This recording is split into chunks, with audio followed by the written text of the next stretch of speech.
Some of my viewers asked me for this video, so here you have it. Hi guys. Hi. Here we are preparing our resupplying boxes and our logistics for the Nordlandsruta. This time around we're gonna be carrying more weight because we having food for like 13 days? Yeah.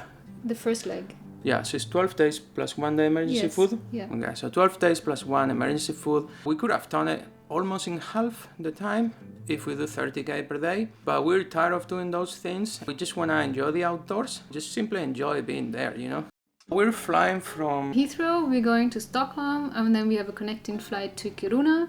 We're going to spend one night in Kiruna, and then the next day we will take the train to the Norwegian side, to Graddis. We're gonna run you through the food we're gonna take on the trail, the things we're gonna have in our resupplying box, because you know, we know that some of you guys are really interested in this logistic stuff. We're going to show you the resupply for the first 2 legs, and then afterwards it's only Antonio continuing, and he will have to figure out. So we're going to send this box to Ritsem, and what we do is we put everything in there that we will need for the next leg, which is going to be part of the Patjalantaleden all the way to the Norwegian side of it, which is called Sulitjelma, which is, I don't know how to pronounce it, which is where I'm going to drop off. This is dinner. I prepare my own food. Wait. This is dinner? Where is dinner? At the bottom here you have pasta ratatouille. Pasta ratatouille. Yeah, it's pretty good. Who made all this? Maybe you want to say it. It was me. I prepared it. Okay. I also have, let's see, I have some rice with tomato and vegetables. I have lentil stew, which is always good, especially when you get cold. I have quinoa and dry tofu, and this is the pasta ratatouille on the bottom. Yes. Looking good, really. And yeah, and then on top of that, what I decided to take this time is hemp seed, because I realized that it has a lot of protein. Sorry, what's that? And so what is this for? So you can add it to any kind of lunch, and the reason why I thought we should take it is because you can see it 20 grams have 123 calories and it has a lot of protein. Then the next thing you can see here is my breakfast. So essentially I'm an oat person. I love oats, so I took a lot of oats, which alright, makes sense. There you go. Usually I take milk powder, so dehydrated milk powder. I'm actually have an innovation this year, so I'm going to take almond milk powder, and I have this Spanish brand that I found. On top of that, I'm going to sprinkle it with flax seeds, and that's again because it has a lot of protein and calories, so I thought it makes for a nice addition. These are dehydrated apples, dehydrated bananas. That's so good. They're amazing. I dehydrated a lot of strawberries. Looks like this.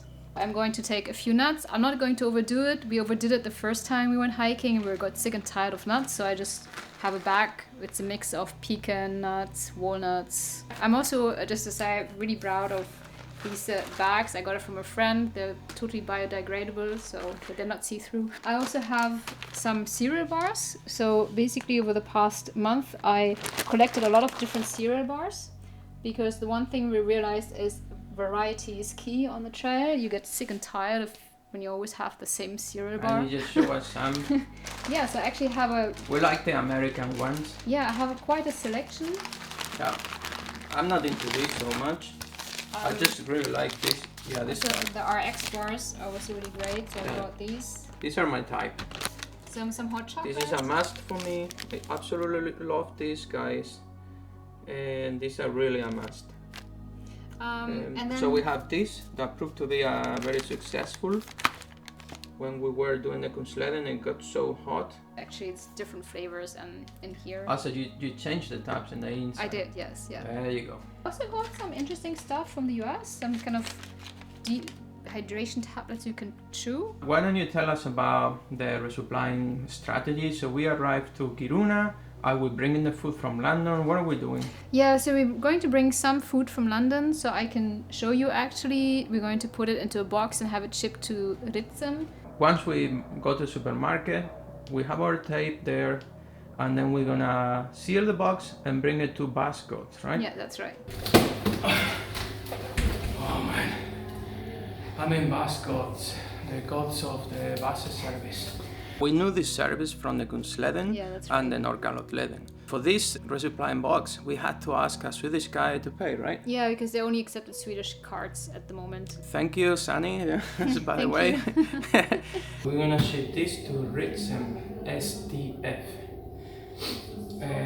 We put some treats for our arrival. The inner tent of my pyramid tent, the pyramid. And yeah. During the day, we usually don't have a lunch, we just have a snack, right? Yeah, we usually snack, so we buy cheese, we buy the dry bread, I don't know the name in English. We're gonna get some sausage, salchichon. Yeah, something like that. Sometimes we snack like maybe a protein bar. Yeah, protein bars. The cookies. Oh yes. Certainly. Come on, tell us about the Swedish cookies. Oh yeah, so we discovered these Swedish cookies that you can sometimes buy in huts on the Kungsleden, and so now they're part of our resupply. They're all over the place in supermarkets. Yes, they're called ballerinas. Yeah. so we're very much into those. Yeah, very much. I really like this, I have to say. Yeah. It's a choc brownie or some hazel. Yeah, there's also these. Yeah, I really like these, and so it's gonna be kind of one per day. And then I have some. I just got this. This is what you can buy in the UK, but I'm not very happy about this, but I still got them to have something else. Yeah, so I really like this from the US. They're pretty good. And these are my favorite together with these balls, the bounce balls. Yeah, so we have a selection of different energy bars and food, because one thing we learned on the trail is you want to have variety. If you just bring one thing, you're going to get super tired of it. So just make sure you have variety. We have more experience hiking now. We know that the first 3-4 days, you're sort of okay because you're well fed from home, but after the 4th day, maybe depending on the mileage you do and the effort you put in your hikes, you may become a bit hungry. So basically we planned for like maybe 3 days, I think we said, or 4, no, 3 days for me. Have an extra meal, just really a dry meal of any kind you like, or something that is a full meal, just extra on top of your planning. And counting after the first 3-4 days. From then on, you count 3 days and you add an extra meal, and I think you'll thank me later. Yes, you will. What's happening? We're having a break. We have coffee and a sweet. Caroline is going to show you all the different type of food that she dehydrated, and she's just gonna explain what's what. This is lentil stew, so with vegetables, so it's essentially, it looks like this. It's very lightweight. It turns into a pretty nice lentil stew. Awesome. It's amazing, especially when you're cold and frozen, and you just want some comfort food. Lentils can take you very far. I think there's nothing better than a lentil stew prepared by your wife. Check it out. It's gonna turn into a freaking lentil stew. You're gonna see it soon. And so it's gonna hit me a bit calm, it's gonna keep me warm, and it's just gonna be super tasty. Here we have some, I call it 3-pepper rice. So it's organic rice with 3 different colored peppers. I also have some mushroom pasta. So I like to use this orzo pasta because it becomes very compact. So you can see the mushrooms here. Actually, among all the food, it's the one that takes the most volume, so I don't have as much. I made some ratatouille pasta here. So you can see, and I chose just a different type of pasta. And you can see the tomato sauce. You can see, I think I put aubergine, zucchini, some pepper. And this is going to be a bit more volume, but sometimes it's just nice for a change. Rice with, you can see, with mushrooms and carrots. Yeah. This usually feels pretty good, especially in the evening. This is actually quinoa with zucchini. And what's nice about quinoa is that it dehydrates to a lot less volume than the initial one, so that's... Occupies less space, and even lesser space than other like pasta or whatnot. Yes, very much. Pasta usually occupies the most space. Yeah, pasta occupies the most, yeah. Also some dehydrated tofu for protein, so we're going to mix it with the quinoa. Oh, that's pretty nice, especially for vegetarian people, the tofu, It's good for the Yeah, I mean, I really like it actually. It's my discovery of the year, 1 year. So show us one egg. Yeah, so this is essentially, I don't know, a lot of eggs. 1 egg would be very little, would basically be a spoon. Yeah, so 11 grams is 1 egg, Yeah, you said roughly. Yeah. So kind of like one spoon, right? Yeah, One soup egg. spoon. Yeah. Mushroom risotto. So it looks like this. Show me. Nice. Yeah.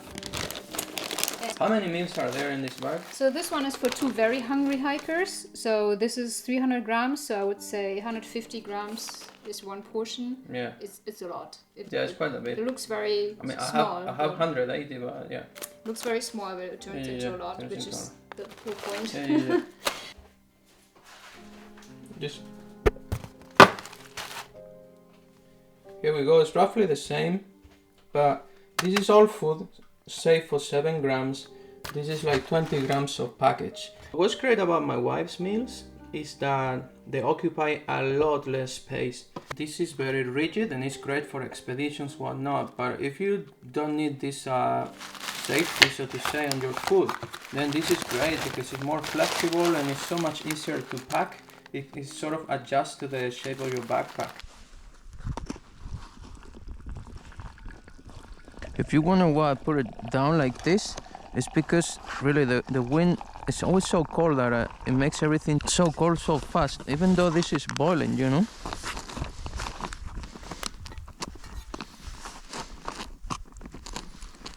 Usually what I do, I use a cup to measure it, so you only need to take 1 bag for 1 flavor and you don't have, you know, like 20 different packagings. So it's just also very nice for the waste. The cat came back. We have a cat? Yeah, we have a cat. It's a bit of an attention seeker. Here is the cat. She meows a lot. Of course you cannot look because now so many objects on the table. Can you freaking look at your owner? Look at the owner. Hello? There you go. This one is more expensive than this one, but you know, it's not about that because I don't play with my coffee. I just want to get the best I can. And I like to change coffees too, so that, you know, you don't get used to the same thing. I'm also going to take some filters and some filter coffee, just to have a good coffee every now and then. And I'm literally just going to hold the filter, put the coffee inside, pour hot water and just hold it for 1 cup. Awesome. So that's the idea. Some stuff we need to wash ourselves for the next leg. Okay, so that's shower gel here, some cream as well, right? Some wet wipes.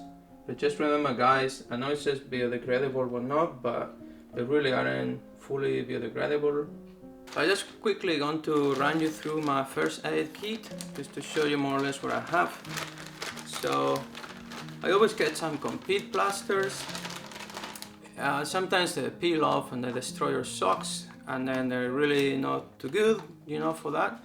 And then they literally the thin and glued to your socks, and then they're forever, and the socks are ruined. But other times they really save your life and your feet, so I always have them with me.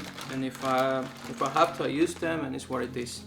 Then this is just some tape that I got for repair for the tent, some DCF tape. This is some just normal tape, like sort of medical tape, in case I have to. This is the first blister I fixed at -30.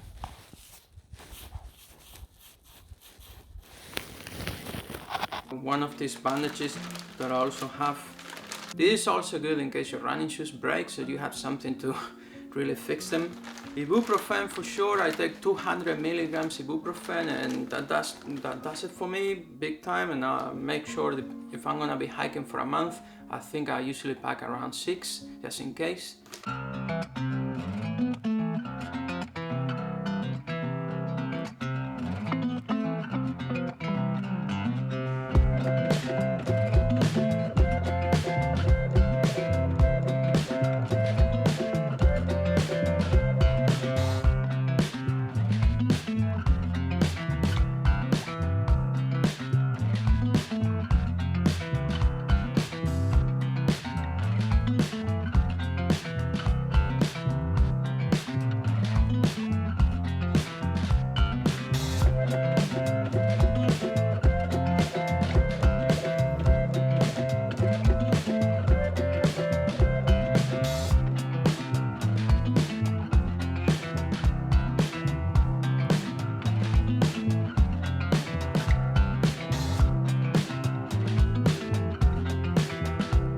We are at Ritsem. We just arrived from the swamp 11, and I'm just gonna quickly show you what the resupplying is about, because some of you guys wanted to know about that. But before that, I don't know if I can, how do I do this thing? Maybe like this, whatever.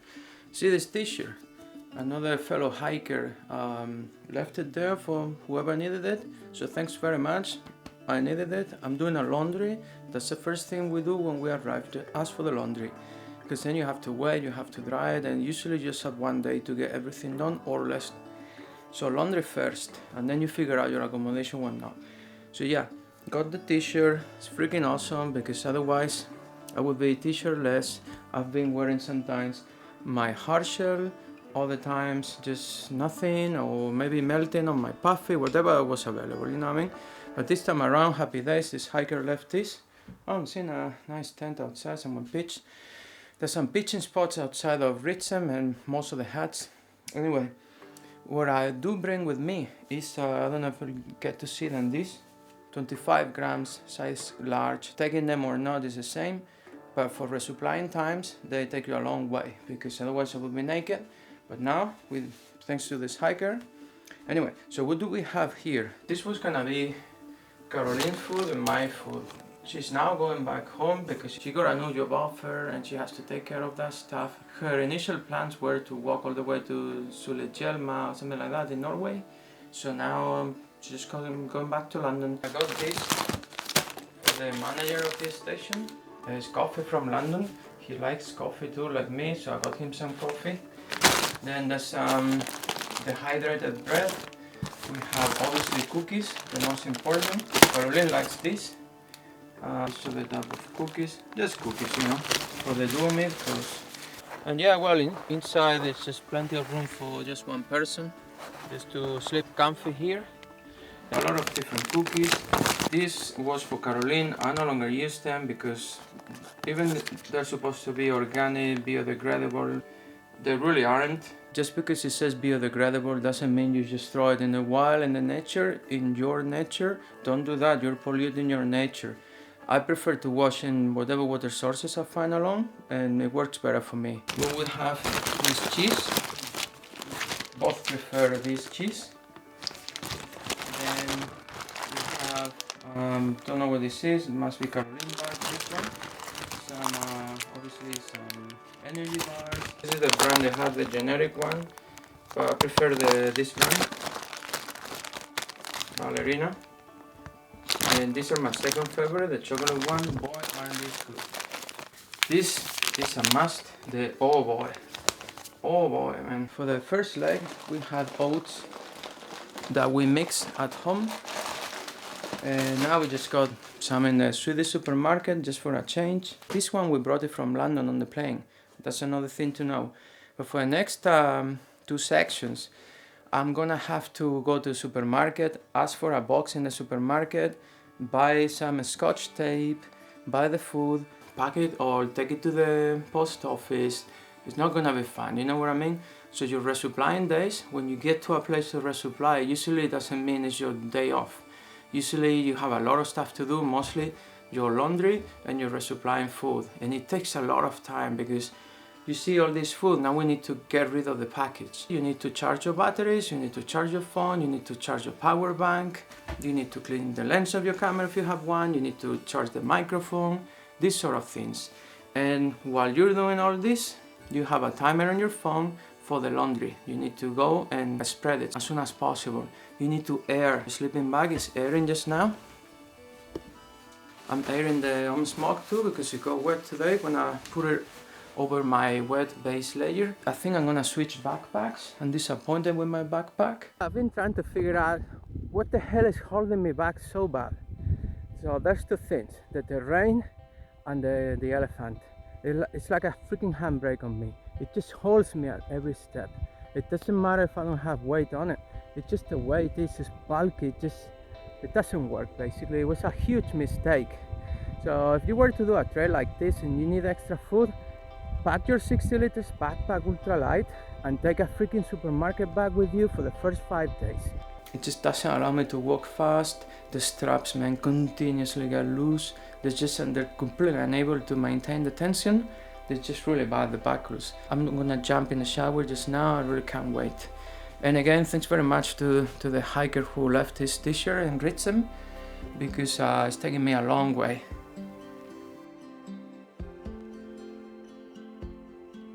I got my resupplying box, which is right under the camera. Guys, since I'm using hats, I'm not using much of the gas. So I'm like, should I take the two? I've been carrying this from forever, from the Patialantalegem, 2 of them. What do I do? Shall I just take one and leave the other one here? Shall I carry with me, leave it in the next hat? I don't know what to do. From the hat stage that I just finished, I still have 4 more, guys. So I think I have 9 for this, or 10, plus 4. Seriously, and basically I could eat every single day dry meals. Really bad planning. What was the problem? How the hell do I figure out how fast I'm gonna go with a much larger backpack, much heavier? How am I supposed to know freaking terrain if everything is in Norwegian? I have no freaking clue still what I'm getting into. I'm just trying to figure out with this classification and the time they give. Okay, if they suggest 8 hours, it's gonna take me maximum 4 hours. I don't know if it's gonna be a rule. Is it always gonna be like that? Difficult to plan because I'm not in Scotland where I can just, fuck it, I just go walk 3 hours max and I buy food. I can't do that. If I don't have the food, I'm gonna be hungry. That's the only option. I'd rather carry more than being hungry, but boy, this is an overkill. And I'm just gonna show you now so that you get an overview, and then I'm going to start sorting it.